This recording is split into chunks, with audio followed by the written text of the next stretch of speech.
di bandara ini bisa menampung 20 juta penumpang karena ruas terminalnya itu 219.000 meter persegi ya. Jadi kalau dibandingkan dengan Adi Sucipto itu 12,7 kali lebih. Saya bingung, nggak punya utang kepada BRI. Ada apa ini?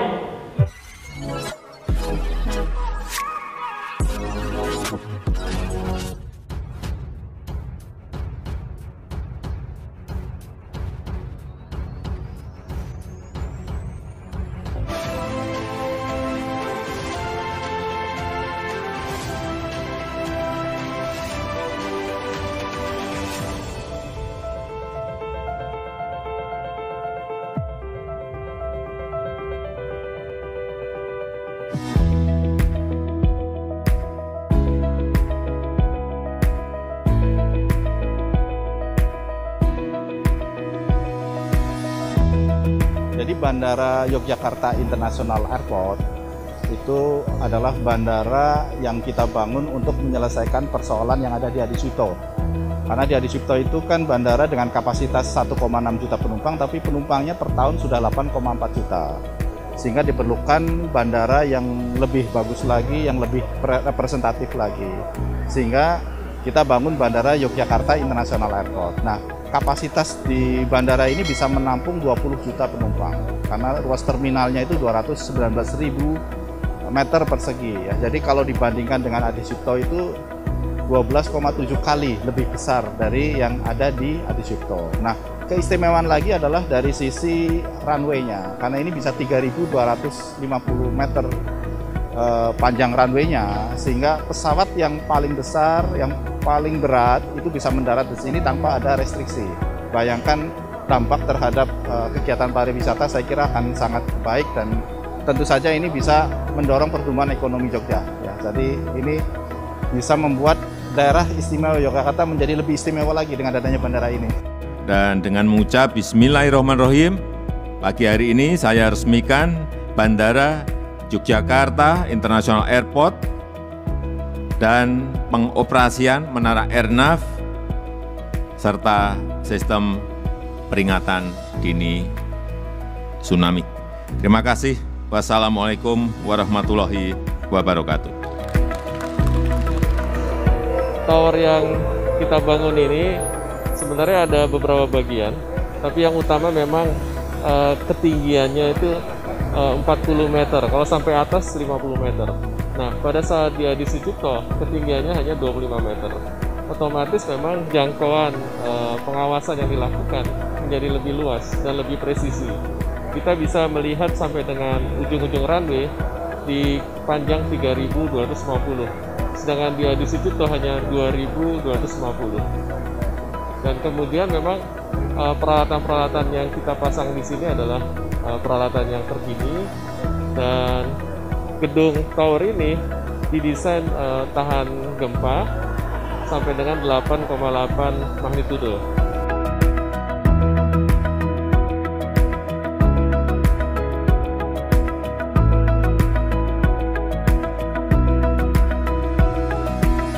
Saya jalan tutup, lantas adanya pandemi itu Mas Presiden, itu semuanya tidak karuan. Akhirnya kita memilih untuk istirahat daripada kita beban modal. Lantas untungnya setelah berapa kemudian itu saya bangkit lagi. Bangkit lagi, kira-kira 1 minggu 2 minggu ini, lantas saya dipanggil BRI. Saya bingung, tidak punya utang kepada BRI. Ada apa ini? Ternyata di sana saya dikasih tahu bahwa saya dapat bantuan dari Presiden itu. Makanya saya berterima terima kasih atas bantuan Bapak Presiden tadi, dan saya nanti mudah-mudahan ada hikmahnya bantuan dari Presiden itu untuk tambahan modal, mudah-mudahan nanti bisa lebih besar lagi. Gitu, dan jangan lupa saya juga selalu mendoakan Bapak Presiden supaya dalam mengemban tugasnya itu selalu sehat walafiat, biar kita dapat bantuan lagi gitu kan. Pernah sekitar 2-3 bulan itu pernah cuma dapat 200.000 dalam 1 bulan ya. Tapi untuk ini sudah alhamdulillah agak naik sedikit karena kan banyak mahasiswa yang pulang. Kemudian dari sekitar kami ini bilang kalau ingin nyuci sendiri gitu, jadi pemasukannya hanya 200.000 itu. 3 juta, ya sekitar 3 juta, kadang lebih kadang kurang gitu.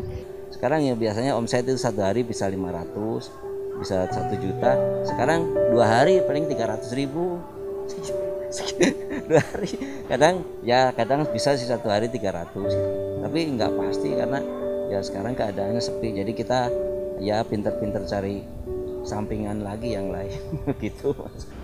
Kita tahu semuanya bahwa sekarang ini kita berada pada kondisi yang tidak mudah, kondisi yang tidak gampang karena COVID, karena virus corona. Dan ini dialami tidak hanya negara kita, dialami oleh 215 negara di dunia. Negara yang kaya, yang besar kena, negara yang sedang di tengah, negara berkembang juga kena, negara yang miskin juga kena, negara kecil juga kena, semuanya kena.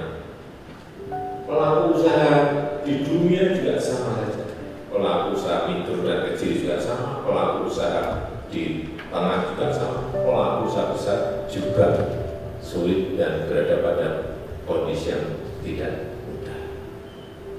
Oleh sebab itu, pada kondisi yang seperti ini, kita harus tetap semangat dan tetap harus bekerja keras. Kuncinya di situ. Ini sangat menolong, bahkan kami benar terima kasih sekali dengan adanya bantuan ini, sangat bermanfaat buat kami. Yang jelas modal kami juga sudah habis, Mas. Dan mudah-mudahan pandemi atau COVID-19 segera hilang, kita bisa kembali normal, ekonomi masyarakat, ekonomi negara juga kembali normal, pulih dan seperti semula.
Semoga dana bantuan ini tidak hanya 4 bulan, bisa berlangsung selama pandemi ini dan benar-benar bisa sampai kepada yang benar-benar berhak mendapatkannya. Lalu dalam pantauan, karena ini berupa amanah, pantauan dari pihak-pihak yang benar-benar berwenang sehingga ini tidak diselewengkan oleh pihak-pihak tertentu. Ya untuk kebutuhan istilahnya untuk nambahin kebutuhan sehari-hari, untuk kuota anak, untuk beli peralatan anak sekolah gitu Bapak. Ya mungkin saya tempat terharu tadi karena ada merasa kan dengan adanya COVID ini kan kita kan mengalami penurunan. Nah jadi ya cukup terharunya bukan terharu karena apa? Karena terharu bahagia karena kita tuh masih mendapatkan bantuan dari pemerintah dan BP Jam Sostek. Semoga ini bisa membantu Bapak Ibu guru semuanya, terutama guru-guru honorer ya Bapak seperti kami untuk membantu kehidupan sehari-hari, dan juga semoga pandemi COVID ini cepat berlalu dan anak-anak Indonesia sekolah kembali normal di sekolah lagi.